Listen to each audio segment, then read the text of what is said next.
새날 만에 아주 특별한 인터뷰 또 오랜만에 모시네요. 김병주 의원 나오셨습니다. 어서 네, 오십시오. 안녕하세요. 충성! 충성 반갑습니다. 오랜만이네요, 진짜. 네. 한 두 달 만인가 그래요. 네, 내란 진압판이라고 정신이 그렇죠, 없어서. 그렇죠. 네. 그렇죠. 속으로 네. 야 김병주 의원 무사하셔야 되는데. 네. 근데 또 반대로 말하면요, 그런 불법 계엄이 내려지니까 김병주 의원이 있으니 얼마나 뭔가 다행인가 이런 이야기를 또 생각했어요. 아유, 감사합니다. 진짜 볼수록 잘생겨 보이세요. 아이고. 네. 자, 여러분 김병주 의원 지금 백방으로 뛰고 계시는데요. 아까 초반에 그 안규백 의원 나오셨었거든요. 아, 네. 올 안규백 위원장 오셨다고 예. 하군요. 네. 예. 지금 같은 내란 국조특위 위원이시고요. 네, 예. 또 뭐 계엄 국면에서 국방이 최고죠. 네. 거기서 또 많이 때려잡고 있고. 네. 자, 어쨌건 여러분 그 민주당이 보유한 전략자산 별 4개는 민주당 역사의 최초라고 이야기하고 있잖아요. 민주당 최초는 아니고요. 그래요? 현재 국회에서 300명 중에 그렇습니까? 예. 한 명입니다. 그냥 최초로 다 하고 싶은데. 대한민국 최초, 민주당 네. 최초. 예. 자, 네. 여러분 일단 네. 화면 상단에 김병주 의원의 계좌가 있잖아요. 여러분들 이 김병주 의원 지금 방검복이라도 사시라고 자금을 좀. 자, 네. 301-0773-7468-21 김병주 후원내고요. 김병주 유튜브는 진짜 볼 게 많은 유튜브예요. 네. 김병주 채널에 가시면은 그 주불리 김병주 채널에 가시면은 진짜 볼만한 게 많습니다. 구독 좀 부탁드리겠습니다. 네, 새날도 같이 구독 누르고 보십시오. 이분들은 다 구독하신 분들이에요. 그러시겠죠? 네, 혹시 감사합니다. 모르니까 예, 예. 또 읽고 어떨 때 볼 수가 있거든요. 네. 근데 하나만 아까 읽어드렸던 댓글 하나만 읽어드리겠습니다. 네. 아껴놨습니다. 대한민국 검찰과 경찰 그리고 육사를 모두 폐쇄해야 합니다. 친일파들의 피가 뿌리 깊게 배어있기 때문입니다. 이들을 전부 쇄신시켜야 새로운 대한민국으로 거듭날 수 있습니다라고 육사 이제 폐쇄론이 등장을 했어요. 네, 네. 계엄의 다 주요 임무 종사자들이잖아요. 네, 윤석열만 그렇죠. 빼고. 네. 어떻게 답해 주실래요? 육사 폐쇄해야 됩니까? 육사는 자성의 노력을 해야 된다고 봅니다. 폐쇄 이런 것보다도 국가 안보가 또 중요하니까 네. 다시는 이런 일이 일어나지 않도록 해야 되겠죠. 이번에 예를 들면은 국정원 홍장원 1차장 같은 경우도 육사 출신이거든요. 아, 그렇게 군대 군인으로 있다가 국정원으로 네네, 이런 장교들 박정훈 대령과 같은 이런 장교들을 많이 양성을 해야 되는 거죠. 그렇죠. 김병주 의원도 육사인데. 네, 네, 그렇죠. 아, 그러면 안 되지. 그러니까 제 네, 개교에 버금가는 정도로 쇄신을 하면 되지. 그렇죠. 쇄신을 해야죠. 네, 그리고 교육 시스템이라든가 좀 근본적인 거를 따져볼 필요가 있습니다. 예. 네, 그런데 최근 민주당 최고위원 회의에서 김병주 의원이 방검복 이야기를 해서 그 네. 사진 하나씩 보겠습니다. 지금 이제 저 김병주 의원 뒤에 있는 저 글자는 이따가 따로 제대로 보여드리고요. 저게 방검복이에요. 네. 그 방탄복하고 어떻게 달라요?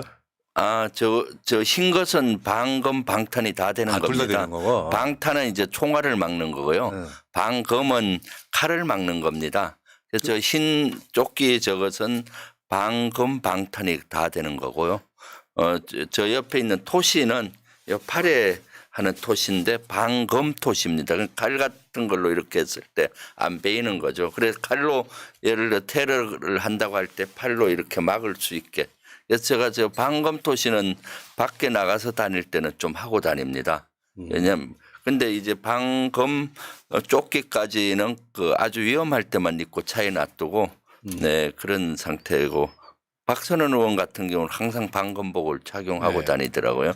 위협을 많이 느껴서. 그러니까 네. 지금 저 최고위원 회의에서 테러 위험이 심각해서 이재명 대표도 네. 박선원 의원처럼 방검복을 했으면 좋겠다 이렇게 얘기를 하셨단 말이에요. 네. 근데 이게 재밌는 구석 하나만 짚고 넘어갈게요. 대표는 방검복을 해야 된다. 근데 네. 나 같은 사람은 네. 훈련을 받고 막 그렇게 숙달되어 있는 사람이라 나는 방검복이 필요 없고 네. 방검 토신하고 다닌다. 분명히 그렇게 말씀하셨죠. 네. 네. 방검 토시만 있어도 난 무술 방어할 잘해 수 이런 거 있잖아요. 아니에요? 의원님, 조금 난 무술 잘해 이런 거잖아요. 와, 거기서 예. 이 김병주 의원의 매력이 그냥 또 넘치는 거. 그래서 사실 지금 그 민주당에서 운영하는 파출소를 네. 운영하고 있는데 테러 관련 제보들이 너무 많이 들어오고 있습니다. 그래서 특히 이재명 대표께 대한 테러 또 박찬대 저를 포함해서 또 우리 여러 의원들에 대한 테러가 많이 하는데 입에 올리기 어려울 정도로 저기 슬라이드 나온 거는 그냥 순화한 겁니다.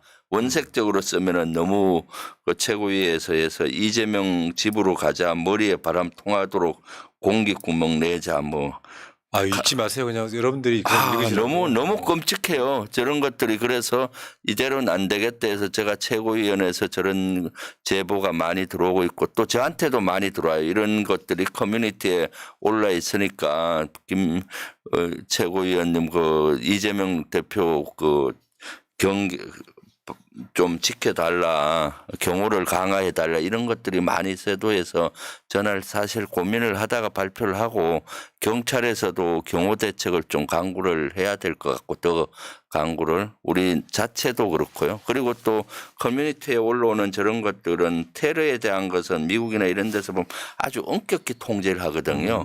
우리도 그런 것들은 수사를 해서 테러에 대한 이런 것들은 발본색원해야 되겠다 해서 제가 최고위원 회의에서 저걸 발표를 했었죠. 그러면 지금 지도부 정도에서는 네. 방검복에 대해서 이제 착용할 계획이 있으신 거예요? 아, 그건 뭐 각자 일률적으로 할 수는 없고요. 박찬대 의원도 구입은 해서 차임 갖고 다니더라고요. 아이고, 예, 이게 뭔 일이에요? 그러니까 지금 세계에 자랑했던 분야가 우리의 치안이잖아요. 사실 제가 한미연합사에 있을 때도 미군들이 한국에 와서 깜짝 놀라는 게 첫 번째가 치안입니다. 밤 늦게까지 이태원 거리든 한국 거리를 마음껏 다닐 수 있다는 것이 놀랍다고. 그렇게 됐던 그렇게 안전한 나라가 윤석열 정부 들어와서 이렇게 추락하고 최근에는 뭐 완전히 이런 공포감이 느껴지지 않습니까? 네. 서부지검 지법 폭동 같은 거 보십시오. 지금 우리가 4, 50년 동안 쌓아왔던 그런 치안 의식, 치안 이런 것들이 하루아침에 무너지는 것 같아서 그러니까요. 네, 너무 안타깝고 그렇습니다. 빨리 내란이 진압이 돼야 이런 것도 안정을 찾을 거라고 봅니다. 사실 국민들이 좀 지쳐가는 측면도 있습니다. 네, 네. 길어지니까. 네, 그렇습니다. 자, 근데 이제 김병주 의원이 제가 예전에 그런 표현을 쓴 적이 있는데 군대 네. 쪽에요. 저 같은 비슷한 케이스거든요. 네, 김병주 의원이 딱 그 케이스 같아요. 뭐냐면 군대를 갔어. 뭐든지 잘해. 그러니까 다 시켜. 네, 그래가지고 아예 못하는 사람은요 일 안 시켜요. 맞아요. 잘하는 사람만 시켜요. 네, 네, 그러면 이제 이번에 보니까 또 국조특위 들어가셨어. 네, 네. 내란 국조특위에 예, 들어가셔가지고 또 역시 명불허전 네, 발군의 활약을 보이셨는데 네, 이번에 진짜 중요한 게 나왔던 김병주 의원이요. 홍장원 전 국정원 1차장한테 이 얘기 물어봅니다. 여러 명 정치인 체포해라 몇 명 정도 하라 했죠? 그러니까 홍장원 전 국가정보원 1차장이 밤중에 전화로 메모지에 메모한 상황이었기 때문에 14명 정도로 기억합니다. 그러니까 김병주 의원이 택도 안 되는 소리라서 끊었다는 얘기 아니에요. 이런 식으로 이제 네. 대화의 맥락이 쭉 저렇게 가고 있거든요. 네, 네. 그러니까 홍장원 1차장이 굉장히 중요한 증언을 국조특위에서 해버린 거예요. 네, 그렇습니다. 네. 저 상황을 한번 설명 좀 해주시죠. 네.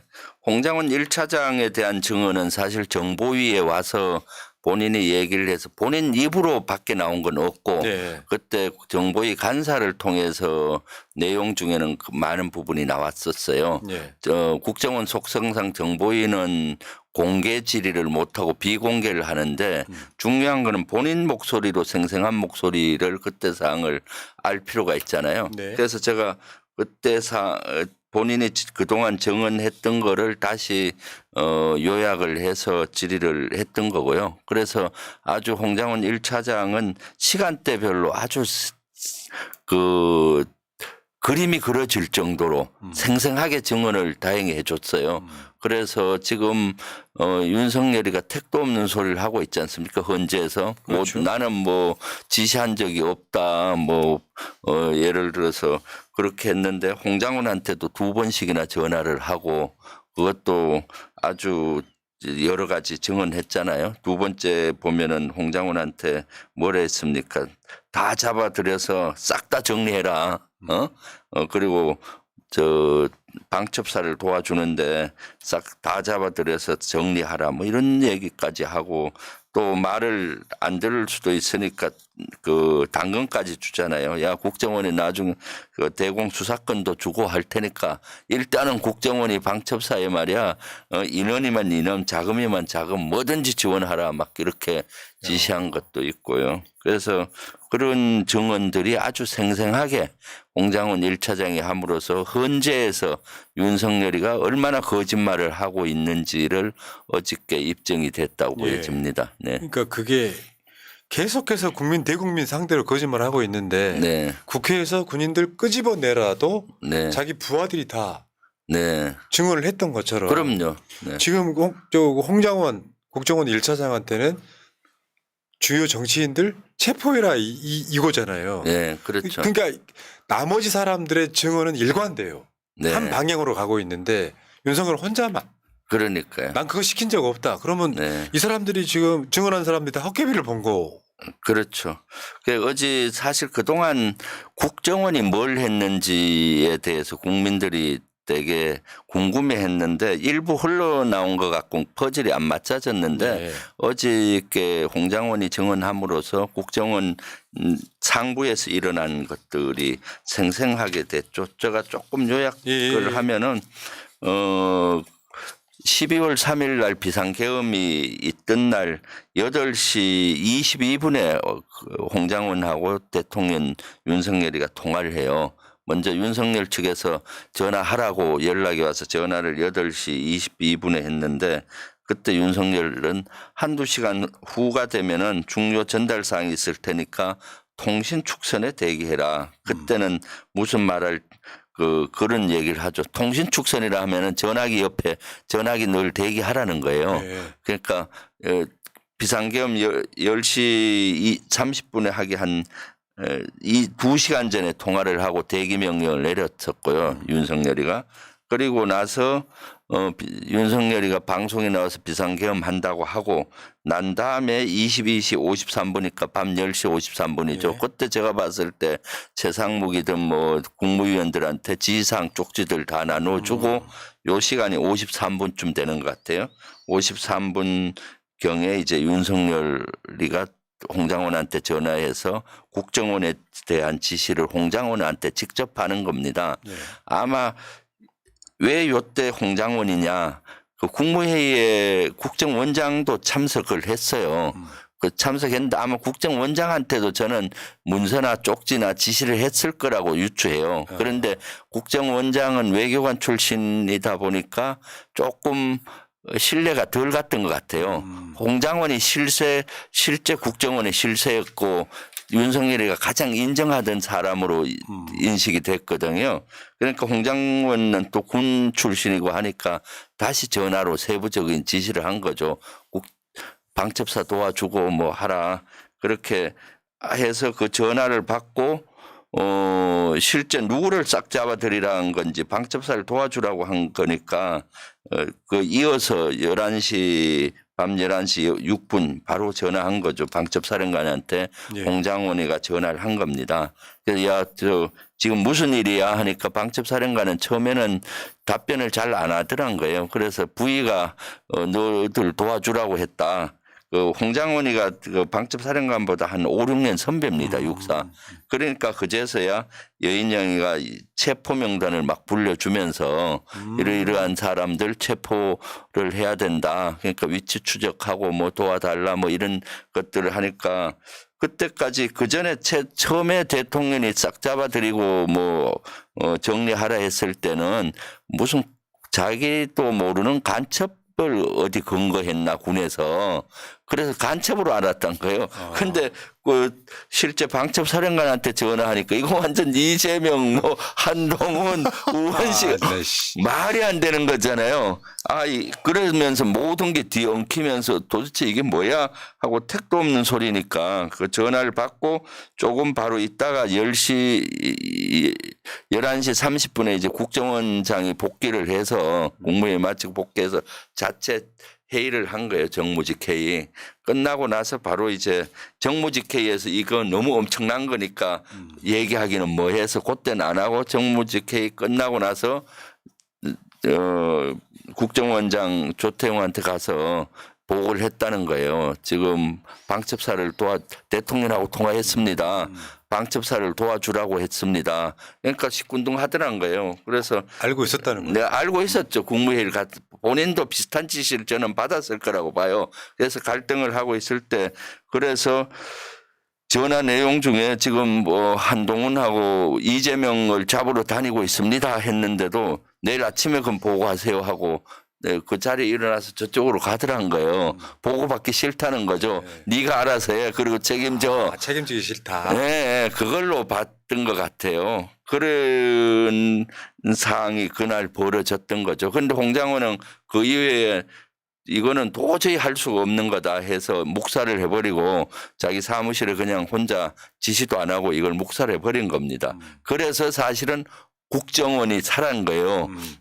그렇죠. 여기 조태용까지도 살린 거죠, 사실은. 만약에 그때 홍장원이가 대통령 지시를 수행을 했다면은 지금 홍장원이나 조태용 안보 국정원장은 지금 내란에 대한 주요 임무 종사자로 구속돼서 있을 겁니다, 아마. 네. 야, 그러니까 저번에 박선원 의원 나왔을 때 하는 얘기랑 맥락이 또 맞아요. 그러니까 네. 관저에서 그 네. 주요 인물들하고 이제 모임을 했다는 거고 거기 네. 조태용 국정원장도 있었다는 거고 그러니까 계엄이 그때 비상대권 언급했다는 네. 모임 그 모임 이후에 조태용은 계속 계엄 내릴 거라는 걸 알고 있었는데 네. 지금도 조태용은 수사받고 있거나 그런지 않죠. 아마 수사는 받는 것 같긴 해요. 근데 모르겠어요. 그거는. 네. 저 신원식 안보실장은 받았다고 했거든요. 제가 네. 개별적으로 물어봤더니 한 두세 번 받았다 그러더라고요. 야, 근데 진짜 네. 국정원 1차장이던 사람이 저렇게 사실 저게 거짓말이 섞여 있을 이유가 없잖아요. 네, 예. 이게 내가 봤을 때는 아주 사람의 기본적인 양심. 네. 예를 들어 윤석열이가 그런 양심이 있었다면 계엄을 아예 안 했겠죠. 아, 당연하죠. 김용현도 그렇고요. 그 왜 홍장원 1차장의 말은 사실 되게 진실일 확률이 있죠. 그래서 이 인원이 아무 행동을 안 해서 12월 6일 날 잘립니다. 그렇죠. 12월 5일 날 이틀 4일이면은 그 다음 날이잖아요. 그 다음 날 이제 조태용이가 사퇴하라, 사직하는 게 맞다 해서 사퇴를 하게 사직서를 내고 그만두게 되거든요. 대통령 말 안 들었다고. 그러니까 홍장원 1차장의 말은 진실에 가까운 거죠. 예. 네. 자, 진행 좀 시켜볼게요. 이제 홍장호는 그렇고 어제 저는 여러 사람들이 나왔었잖아요. 네네. 굳이 곽종근만 보이더라고요. 네. 왜냐하면 계엄 이후에 특전사령부를 직접 찾아가서 박선훈 의원과 김병주 의원이 인터뷰 유튜브 방송까지 했던 상황이기 네. 때문에 근데 어제 나와서 끄집어내라. 국회의원들 끄집어내라. 거기에 보면은 뭐 문을 부수고라도 뭐 총을 네. 쏴서라도 조금씩 엇갈리긴 하지만 일관되게 윤석열이 직접 지시한 내용들이에요. 네. 어제 나와서 그 사실이다. 네. 증언을 또 한 겁니다. 근데 그게 지금 그게 그 당시에 계엄 해제되고 나서 며칠 있다가 저 두 분이 찾아가서 그때 이미 그 증언을 받아냈던 거잖아요. 네, 그렇죠. 사실 12월 6일이 있거든요. 12월 4일 개헌 끝나고 이틀 후인 그날은 진짜로 오염 안 된 그걸 증언을 했다고 봐요. 그런데 그때만 해도 그 증언이 그 맥락적으로 거의 일치를 했고요. 그리고 그때만 해도 이 특전사령관, 수방사령관이 대통령에 대한 생각이 좀 깊었어요. 왜냐하면 잘못 얘기하면 대통령이 보직해임 자를 거 아니에요. 그래서 그때도 제가 했을 때 본인들이 변호사나 이런 상의 없이 얘기했던 거라서 오염이 안 된 사실 그렇죠, 그거예요. 그렇죠. 진짜. 그 다음에는 뭐 변호사랑 상의하고 유리하게 했을 수가 있는 거거든요. 그때만 해도 변호사 이런 거보다 제2 비상계엄이나 제3 비상계엄 이런 위험을 우리가 느낄 때니까 그 그 당시 증언이 저는 제일 정확한 증언이다. 그리고 갑자기 준비 안 된 상태에서 제가 막 물었기 때문에 아, 예. 엉겁게 다 얘기한 거거든요. 네. 그렇기 때문에 그때 거는 오염이 안 됐는데 그래도 대통령에 대한 예의는 지키려고 노력을 많이 하더라고요. 그게 뭔가 하면은 그 당시 대통령하고 통화를 했느냐 하니까 했다 했었고요. 특전사령관을 할 때는 707 부대 어디쯤 가고 있느냐라는 걸 얘기했다고 증언을 했고, 그럼 한 번 했냐 하니까 한 번 했다는 거예요. 주요한 거는 그때 얘기를 안 한 겁니다. 주요한 거는 국회 문을 부수고 들어가서 국회의원을 끌어내라. 이거는 김용현도 지시를 한 거고 대통령도 나중에 보니 지시를 했더라고요. 네. 그런데 김용현이가 지시한 것만 그때 얘기를 했었고 대통령 건 얘기를 그때 안 했는데 나중에 그 다음 주 국방위에 와서 이제 그걸 얘기를 했습니다. 아, 그렇지, 대통령이 더 했다라고 더 추가한 거죠. 그때만 해도 처음에는 대통령에 대한 의식이 있잖아요. 네. 잘못하면 보직 해임되고 하니까. 네. 그리고 이미 국방위에 나왔을 때는 보직이 분리되고 잘렸을 때요 이미.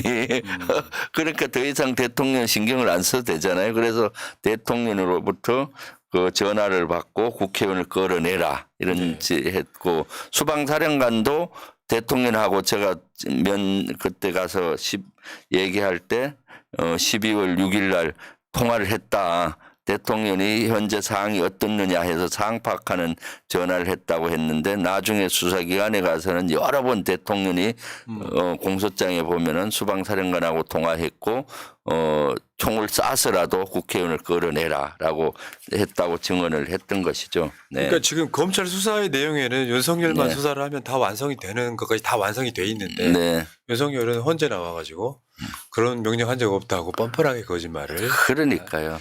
군인은 군대 생활하면은 국군 통수권자에 대한 존경이나 이거가 있기 때문에 국군 통수권자에 대해서 관련된 건 거짓말을 못 해요. 없는 거를 있다고 얘기할 군인 아무도 없어요, 사실은. 다행히 이제 곽종근 전 사령관 같은 사람들이 네. 진술이 안 바뀌고 네. 국회에 나와서도 똑같이 그렇죠. 증언을 해주고 있어요. 네. 일관되게 각종군 거는 보면은 일관되게 저는 일치했다고 봐요. 저 주방사령관도 마찬가지고. 네. 네. 네. 근데 재밌는 거 하나만 짚고 넘어갈게요. 김용현이가 국회의원을 빼내라고 했다는 말은 뭐 특전사령관 등이 내 말을 오해했다. 사고가 날까봐 거기서 사람을 끄집어내라고 했다. 요원을 끄집어내라 했다. 내가 요원을 끄집어내라 했는데 의원을 끄집어내는 걸로 각종건이가 오해했다. 어떻게 하나같이 윤석열이나 김용현이나 이렇게 무책임하고 책임을 회피하려고 하는지 모르겠어요.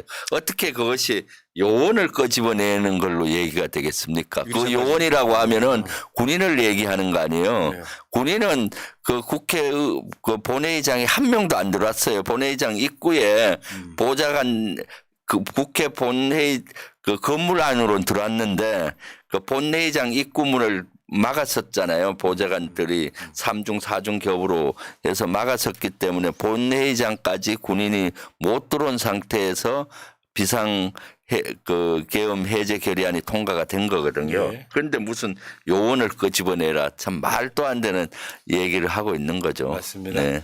자, 근데 요거는 이제 사실은 우리가 지금까지 들어봤던 이야기들 대부분이고 그 진짜 궁금한 거. 네. HID와 김건희. 난 이게 네. 너무 궁금한 게요. 윤석열이 계엄을 내린 것도 상상 바뀌고 체포 거부하려고 관저에서 무장 상태로 버틴 것도 말도 안 되는 거고 네. 폭도들이 법원을 습격하는 것도 말도 안 되는 건데 그렇죠. 마지막 하나 퍼즐 같기는 합니다. 네. 김건희가 그렇습니다. HID랑 관련이 있을까? 네.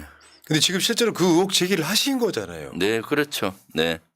그러니까 하나씩 정리 한번 해볼게요. 김건희가 HID 오비들과 연락을 주고 받았다는 무슨 제보가 네. 그런 있었던 제보가 거예요. 있었죠. 그러니까 12.3 내란 이후에 막 그 노상원에도 잡혀 들어가고 막 많이 잡혀 들어간 이후 그 부근에 HID가 막 그 수면 위에 올랐잖아요. 그때 제가 제보를 받기로 김건희가 HID나 오비들하고 연락을 해서 테러를 하니 뭐 자꾸 전화를 한다는 제보를 받았어요. 그럼 저는 그때 이것이 가능한가? 그럼 누구와 연락이 될까? 했을 때 저는 그때 노상원을 지목을 했어요. 혹시 예. 노상원과 김건희가 연결이 돼서 하지 않을까 하고 계속 추적을 했는데 그게 추적이 잘 안 되더라고요. 그 확인이. 근데 HID 요원이 안보실에 근무한다는 거예요. 그렇죠. 예, 그 제보를 받고 추적을 했더니 안보실에 3 내지 4명 국정원 요원들과 별도 TF를 구성을 해서 위기관리센터에 있다는 겁니다. 그래서 제가 국정조사에서 이것을 낱낱이 밝히기 시작을 했고 밝혀진 것까지는 그 조직에 대해서는 조태용 국정원장도 안보실장을 했잖아요. 예. 그때 본인이 있을 때 그 TF가 있다는 건 아는데 어떤 임무를 하는지 자기 통제받기라는 식으로 얘기하는 거예요. 예. 그러니까 거기는 안보실에는 1차장도 있고 2차장도 있잖아요. 원래 위기관리센터에 그 TF 인원이 그 의자를 놓고 근무를 한다고 그래요. 근데 그럼 위기관리센터를 담당하는 거는 안보실 2차장인 인성환이 예. 차장이 담당하는데 물어봤죠. 그 TF 너가 통제하냐니까 TF가 위기관리센터의 위치만 이렇게 있지 자기 소관이 아니라는 거예요. 그럼 그 별동대 임무를 띈다. 뭔 임무를 수행하는지 모른다는 거예요. 그래서 김태효한테 확인을 했더니 자기도 그 가끔 보고를 받지 직접 통제하는 거 아닌 것 같이 처음엔 얘기하다가 나중에는 자기와 안보실장하고 통제하는 식으로 얘기를 하는 거예요. 그래서 어저께 제가 안보실장 신원식한테 물었죠. 그 조직에 대해서 아느냐 하니까 안다. 대신 HIDO는 있는지는 몰랐다. 그리고 그 조직은 자기가 통제 안 한다고 그래요. 최초 안보실장 갔을 때 한 분 그 조직이 있다는 걸 보고받고 그 이후는 어떤 보고도 받아본 적이 없다는 거예요. 안보실에 있는 조직을 안보실 라인으로 있는 1차장, 2차장도 모르고 안보실장도 제대로 된 통제를 안 받았다고 조태영도 안보실장 할 때 그 TF 존재는 알았는데 자기가 보고받고 통제하진 않았다는 투로 얘기를 했었거든요. 그러면은 거기에는 김태호가 관여가 되고 그 위에 누군가 지시를 했을 거 아니에요? 네. 그 지시를 그럼 누구가 했겠어요? 김태호 위에 누구가 있습니까? 안보실장이 있고 그 다음은 윤석열과 김건희 아니겠습니까? 그래서 제가 여기 HID가 있는 거는 김건희랑 연결이 될 수 있겠구나라고 지금 의심을 하고 있고요. 그리고 이것은 또 하나 어저께 밝혀졌던 게 하나 있잖아요. 윤건영 의원이 국정조사에서 밝힌 것이 김건희한테 보안폰을 줬다는 거예요. 비아폰. 그걸 군에서는 비아폰이라고도 하고 보안폰이라고 해요. 비아폰을 왜 줍니까? 그러니까 비아폰으로 비아폰을 주고 계엄 때 그걸로 지휘했을 가능성이 있잖아요. 비아폰으로. 그럼 비아폰으로 TF하고도 연결이 됐지 않겠는가라는 합리적인 의심을 할 수밖에 없는 것이고, 그래서 여기서는 제가 봤을 때 그 TF하고 김태호하고 김건희 또는 윤석열과 연결되든가 그 사이에 김용년도 같이 해서 이번 비상계엄에도 깊게 관여가 돼 있겠다라고 생각을 하죠. 김태호는 또 하나 있지 않습니까? 이미 2023년도 6월 1일 날 HID 부대를 김태호가 방문을 합니다. HID 부대는 비밀 부대라서 그 업무 개선에 있는 사람 외에는 못 가요. 정보사령관, 국방부 장관 정도나 가지 그 정보본부장이나 이런 개선에 있는 사람만 가지. 저도 39년 동안 근무하면서 사성장군까지 됐어도 못 갔어요. 예. 가보고 싶었는데 허락이 안 난 적이 있어요. 사실은. 제가 지휘하는 작전 구역 안에 이 HID 부대가 전에 있었는데 제가 작전 지휘하는 부대 아니니까 지역 아니니까 궁금하잖아요. 그래서 한번 가려고 했는데 허락이 안 나더라고요. 그럴 정도로 비밀 부대를 안보실장이 왜 갔겠어요. 그래서 2023년 6월 달에 갔다고 그래서 그 당시 제보 받기로는 안보실장이 갔으면은 HID는 북파 공작원이에요. 실미도 같은 영화에서 보던 북한에 가서 요인을 납치하고 암살하고 뭐 이런 임무를 띠기 때문에 북한에 무슨 공작을 안보실에서 하려고 하는 것 같다. 이 정부가 그 북풍 비슷하게 네. 하는 거 아닌가 의심하고 그때 한다면은 23년 6월이면은 이제 곧 총선이 있었어요. 네. 24년 봄에 있었지 않습니까? 그래서 총선 때 뭔가 북풍을 하려고 하는 거 아닌가라고 의심을 하고 계속 제가 HID를 모니터링을 그때부터 했었던 겁니다. 그런데 이번에 보니까 실제 비상계엄에 HID가 전면에 나타난 거예요. 자, 비밀 부대가. 그러니까 파면 팔수록 너무 뭐랄까 뭐 어마어마하다 그럴까요? 그러니까요. 아니면 좀 뭔가 도저히 이해가 안 된다 그럴까요? 네. 아니 그러니까 김건희라는 사람이 캐릭터가 그냥 뭐 고속도로 정점이나 좀 바꾸고 네. 주가 조작이나 하고 이런 캐릭터를 넘어서 말하자면 계엄의 몸통일 수도 있다는 의혹이지 않습니까? 그럴 수 있죠. 그래서 이것은 비아폰을 왜 영부인이 갖습니까? 사실은 비아폰. 그런 얘기 처음 들어보셨죠? 황당하잖아요. 비아폰은 장관들도 다 못 가져요. 그 국방부 장관, 국정원장 정도가 평소 갖는 거고 이번에 보니까 5대 나갔다 하잖아요. 네. 계엄과 관련됐다고 저는 보는데 계엄은 비밀을 요하니까 비아폰으로 하려고 하고 근거도 안 남고 하니까 잘 남지 않으니까 비아폰으로 하지 않았나 싶어요. 근데 진짜 HID 거는 충격적이네요. 일단은 영부인이라는 사람이 네. HID 모비들과 연락을 하고 뭔가를 했다라고 하는 것도 괴랄한데 HID 요원을 대통령실에다가 심어왔는데 그 안보실장도 잘 모르는 그 TF 이런 게 있다는 것 자체가 다 이게 의혹이 밝혀져야 되는 거잖아요. 그럼요. 그래서 이거를 제가 수사를 해야 된다고 사실 제보를 받고 저희가 국정조사에서도 조사하는 것이 한계가 있지 않습니까? 네. 그렇기 때문에 실제 거기에 있는 컴퓨터라든가 핸드폰이라든가 포렌식하고 다 해야 되기 때문에 수사기관에 수사를 하도록 국정조사할 때도 계속 요구를 하고 있는 중이죠. 그래서 이것을 꼭 밝혀야 된다. 이 왜 TF가 거기에 만들어졌고 이번 비상계엄 때 왜 했는지 그 HIO는 뭘 했는지 그래서 HIO 그 인원은 청문회 아직 2번 남았습니다. 그래서 3차 청문회인가 그때 이제 증인으로 채택은 했습니다. 나올까요? 글쎄요. 네. 그러니까 저는 그때 이 뉴스가 나왔을 때 네. 그냥 추적 한번 해보건데 HI 요원들한테 사실은 어마어마한 임무 뭐 예를 들면 뭐 정치인 사살 네. 여기까지 갈 수 있다면 그러면 그거를 이건 대통령이 하는 일이야. 이 사람 국가안보실에 근무하는 사람이 부대까지 직접 왔어. 네. 니들이 확실하게 보장해 줄게. 네. 고사 이후에 다만 증거로서 야, 봐 당장 대통령실에 근무하잖아. 네. 그렇죠. 그중에 네. 그런 용도로 써먹지 않았을까. 그렇죠. 그 HID 요원들은 요인을 납치하고 암살 전문이니까 그리고 그 사실 우리 국가의 진짜 중요한 자산입니다. 그렇죠. 네. 그 사람들은 진짜로 고도의 훈련이 됐고 명령에 죽고 살고 하죠. 그리고 또 북한 적을 향해서는 진짜 목숨까지 바치는 아주 분이잖아요. 그래서 그 HID 요원들은 정보가 그 대신 많지는 않아요. 네. 지금 이 인원들이 간첩 행위를 했다. 국가 이적 행위다. 체포해서 죽여라 하면 죽이는 거예요. 이적 행위했고 간첩이라고 하면 뭘 했는지 모르지 않습니까? 위에 상관이 얘는 고정 간첩이야. 뭐 또는 북한에서 연결돼 있어서 국가에 해악을 끼쳐. 그렇게 회유하면서 죽이라고 한다든가 또는 임무 수행하라고 물불 안 가리고 하는 거거든요. 네.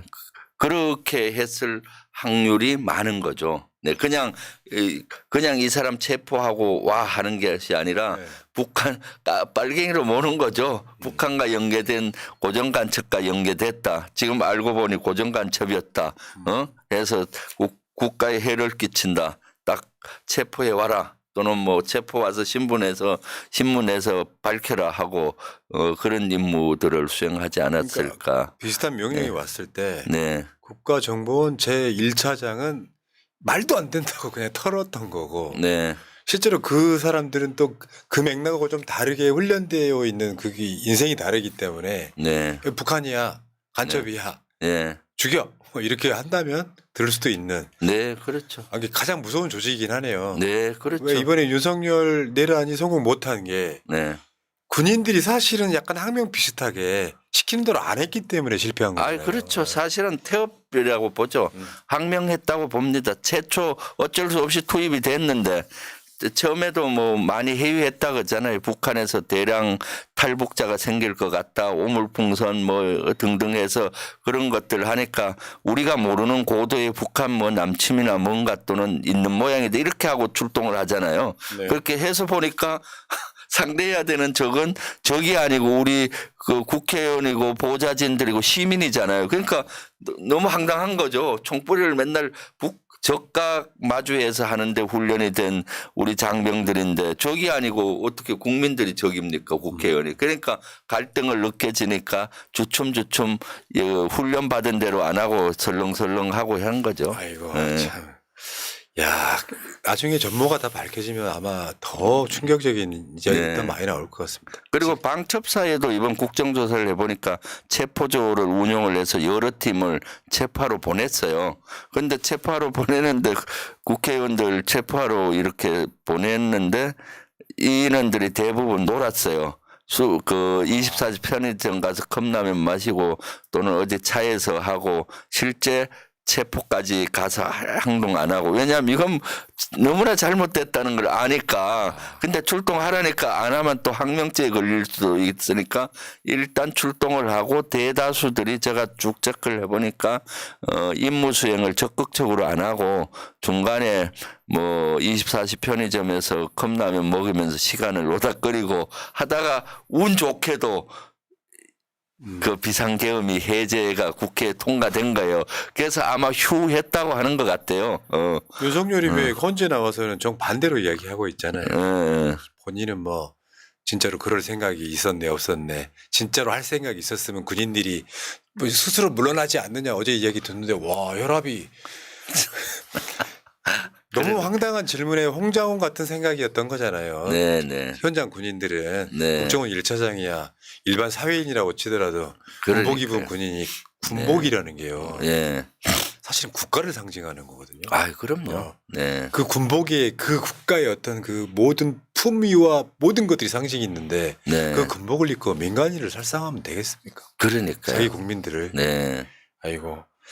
자 알겠습니다. 자 이거 HID와 김건희는 조만간 저는 나올 것 같다 이런 생각을 네. 해봅니다. 그 청문회 2차, 3차 남았는데 이때 또 따져보려고 합니다. 네. 그리고 또 이것은 수사를 통해서 확실히 밝혀야 된다고 봅니다. 네. 자 공부 잘하는 학생을요 수학 경시대에 내보냈더니 이제는 공부 잘하는 학생이 또 미술 경시대에 나가는 것 같은 김병주 의원의 한미 동맹 지지 결의안 대표 발의. 네. 그러니까 지금 막 국방위에서 국조위에서 막 하시다가 또 이런 것도 언제 하셨대? 네. 며칠 전에 트럼프가 취임했지 않습니까? 네. 지금 사실 정부 대통령은 구치소에 가 있고 그 최상목 권한대행은 제대로 임무 수행도 못하고 해서 엄청나게 공백이 생기고 있죠.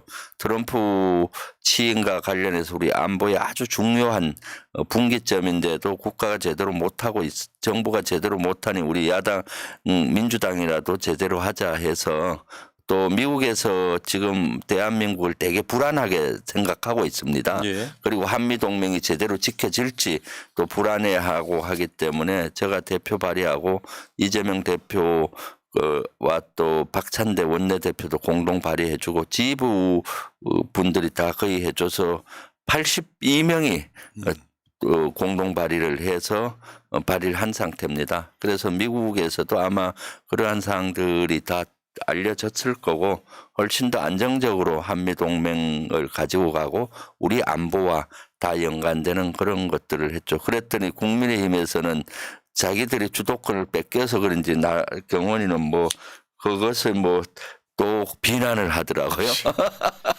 배 아픈 거죠.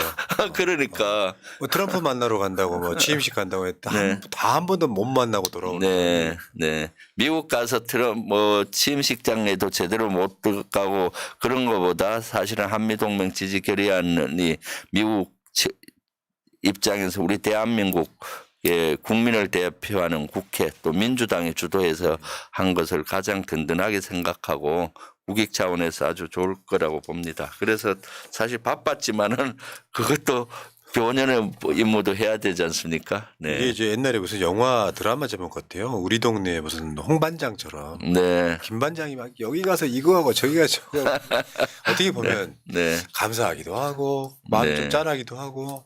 예. 근데 내가 봤을 때는요, 김병주 의원께서는 그런 임무를 하는 걸 좋아하시는 것 같아요. 네. 그렇죠. 나한테 주어진 일이 있으면 네. 막 뭐든지 최선을 다하는. 그럼요. 여러분 네. 농협 301-0273-7468-21 김병주 의원의 후원 좀 부탁드리고요. 자, 김병주 의원만 보면 계엄 이후에 처음 나오신 거니까 네. 마음속으로 아 진짜 김병주 없었다 그러면 그 공백이 컸겠다.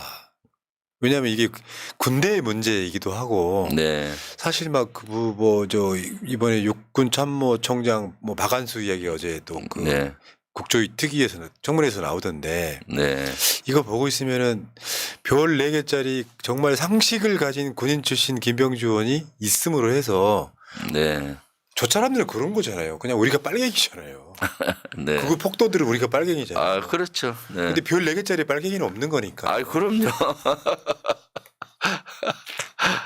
전 늘 감사드리고 있습니다. 아유, 오히려 저는 우리 푸나님하고 새날 너무 고마워요. 이렇게 여론을 제대로 잘 알려주시고 지금 얼마나 가짜 뉴스가 극우 쪽에서 보수 쪽에서 많이 흘러나옵니까? 우리 사회를 멍들게 하고 있는데 새날에서 진실을 제대로 알려주셔서 고맙습니다. 아이고 저도 고맙 감사드리고요. 네. 서로 동지니까요. 네, 그럼요.